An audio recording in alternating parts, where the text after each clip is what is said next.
Veterinary ಆಫೀಸರ್ದು ಏನೊಂದು ಇಷ್ಟೆಲ್ಲ ಭ್ರಷ್ಟಾಚಾರ ಆಗಿದೆ ಅಂತ ಹೇಳ್ಬಿಟ್ಟು FIR ಮಾಡಿಸಿದೀವಿ. ಅದ್ರ ಜೊತೆಲಿ ಈ ಒಂದು CID ಕೊಟ್ಟಿದೆ ಸರ್ಕಾರ. ಇದನ್ನ ನಾವು CID ಬದಲು CBI ತನಿಖೆ ಮಾಡಿ ಅಂತ ಹೇಳ್ಬಿಟ್ಟು ಯಾಕೆ ಕೇಳ್ತಾ ಇದೀವಿ ಅಂತಂದ್ರೆ, ಒಂದು CIDಲಿ ಎಷ್ಟು ದಿನ ಆಗುತ್ತೆ ಅಂತ ಹೇಳಕ್ಕಾಗಲ್ಲ. ಮತ್ತೆ ಈ ಒಂದು ಅಕ್ರಮದಲ್ಲಿ ಭಾಗಿಯಾಗಿದ್ದವರು ನಿಜವಾಗ್ಲೂ ಸಿಗ್ತಾರೆ ಅನ್ನೋ ಒಂದು ನಂಬಿಕೆ ಇಲ್ಲ ಅಂತ ಹೇಳಿ ತುಂಬಾ ಜನ ಆಸ್ಪಿರೆಂಟ್ ಇದನ್ನ CBI ಕೊಡ್ಬೇಕಂತ ಹೇಳ್ಬಿಟ್ಟು ಈ ಒಂದು ವೆಟರ್ನರಿ ಆಫೀಸರ್ ಅಲ್ಲಿ ಅಕ್ರಮ ಆಗಿದೆ ಅಂತ ಹೇಳ್ಬಿಟ್ಟು ನಾವೇನ್ FIR ಕೊಟ್ಟಿದೀವಿ, ಅದು ಇವಾಗ ನಿನ್ನೆ ಕೊಟ್ಟಿರೋಂತ FIR ಅಲ್ಲ. ತುಂಬಾ ದಿನ ಮುಂಚೆ ಒಂದು FIR ಕೊಟ್ಟಿದ್ವಿ.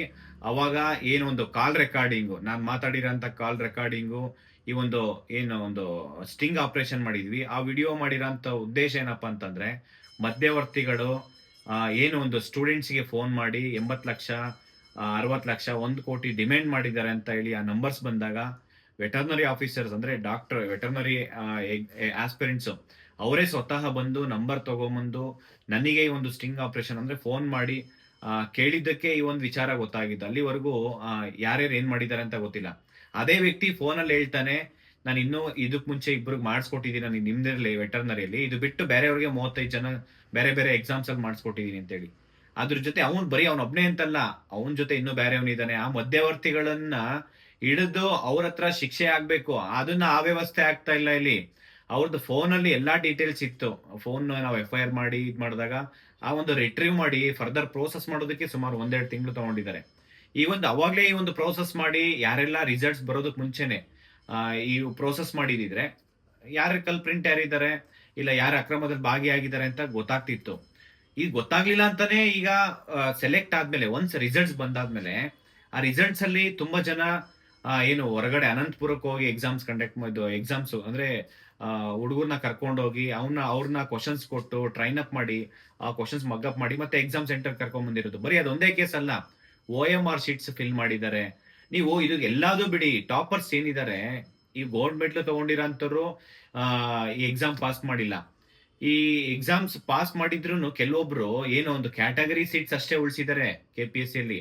ಪಾಪ ಅವ್ರನ್ನೆಲ್ಲ ನಾನು ನೋಡಿದ್ರೆ ತುಂಬಾ ಬೇಜಾರ್ ಅನ್ಸುತ್ತೆ. ಜೆನ್ಯೂನ್ ಕ್ಯಾಂಡಿಡೇಟ್ಸ್ ಯಾರಂತ ಅಂದ್ರೆ ತುಂಬಾ ಬಡವರು ಪ್ರಾಮಾಣಿಕವಾಗಿ ಓದಿ ಪಾಸ್ ಆಗಿರೋಂಥವ್ರು, ಅವರು ಜೆನ್ಯೂನ್ ಅಂತ ಹೇಳಿ ಅಕ್ಸೆಪ್ಟ್ ಮಾಡ್ಬೋದು.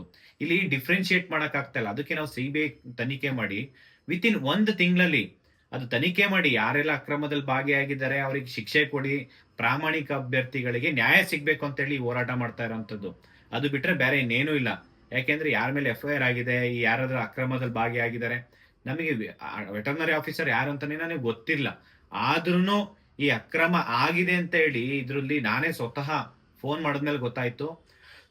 ಮತ್ತೆ ಕ್ಯಾಂಡಿಡೇಟ್ಸ್ ಬಂದು ಏನೆಲ್ಲ ಅಕ್ರಮದಲ್ಲಿ ಯಾರ್ಯಾರು ಪಾತ್ರ ಆಗಿದ್ದಾರೆ, ಇದರಲ್ಲಿ ಎಲ್ಲೆಲ್ಲಿ ದುಡ್ಡು ಕೊಟ್ಟಿದ್ದಾರೆ, ಏನೇನ್ ಮಾಡಿದ್ದಾರೆ, ಅದೆಲ್ಲ ಆದ್ಮೇಲೆ ನಾನು ಈಗ ಒಂದು ವಿಚಾರ ತಗೊಂಡಿರೋದು.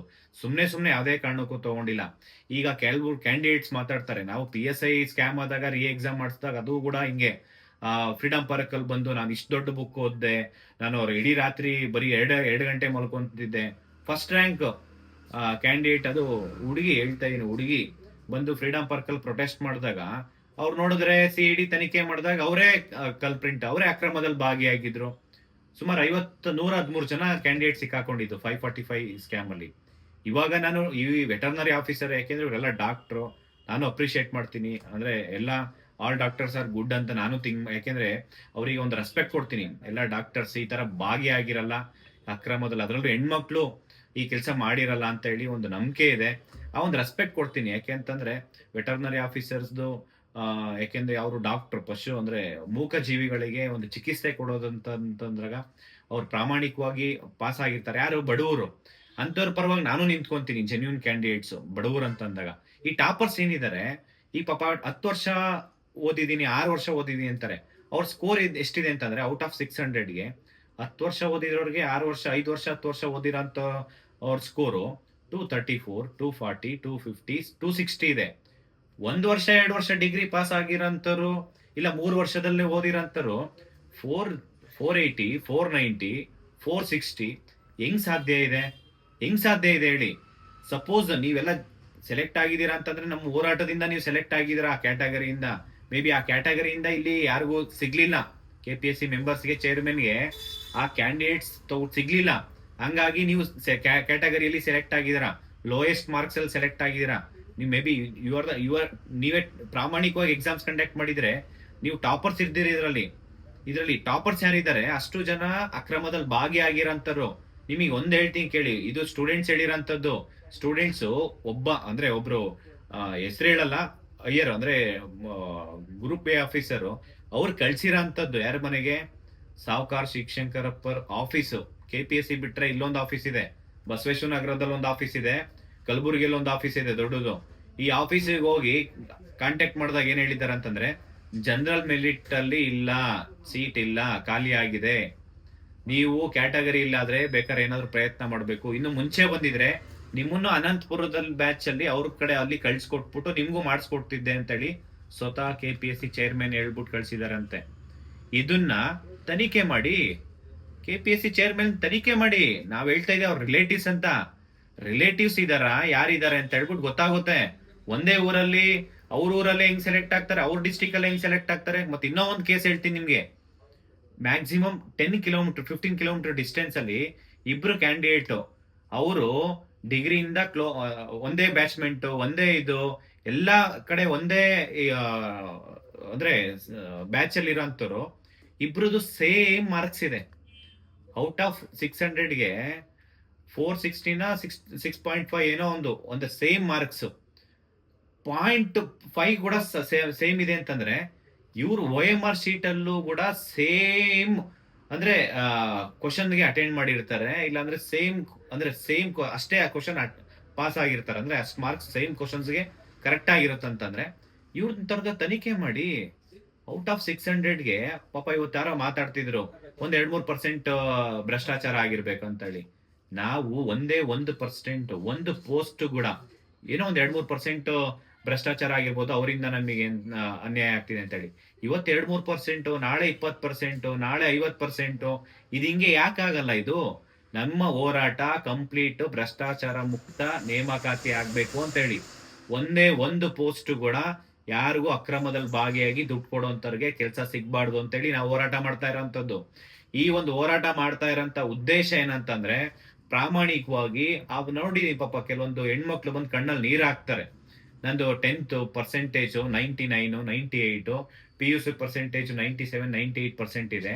ಮತ್ತೆ ನಮ್ದು ವೆಟರ್ನರಿ ಡಿಗ್ರಿಯಲ್ಲೂ ನಮ್ದು ಔಟ್ ಆಫ್ 10 ಗ್ರೇಡ್ಗೆ ನಮ್ಗೆ 8 to 9 ಗ್ರೇಡ್ ಇದೆ ಅಂತ ಹೇಳಿ.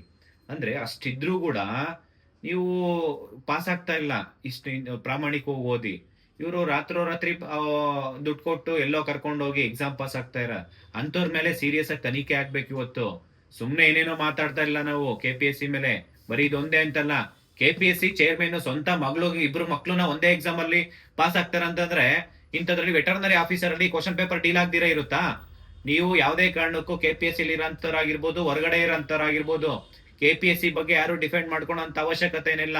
ನಾವು ಪ್ರಾಮಾಣಿಕ ಇದಾರೆ, ಜೆನ್ಯೂನ್ ಕ್ಯಾಂಡಿಡೇಟ್ಸ್, ನಾನ್ ಜೆನ್ಯೂನ್ ಕ್ಯಾಂಡಿಡೇಟ್ಸ್ ಅಂತ ಹೇಳ್ಬಿಟ್ಟು ಇದ್ರಲ್ಲಿ ಡಿಫ್ರೆನ್ಶಿಯೇಟ್ ಮಾಡಕ್ ಆಗಲ್ಲ.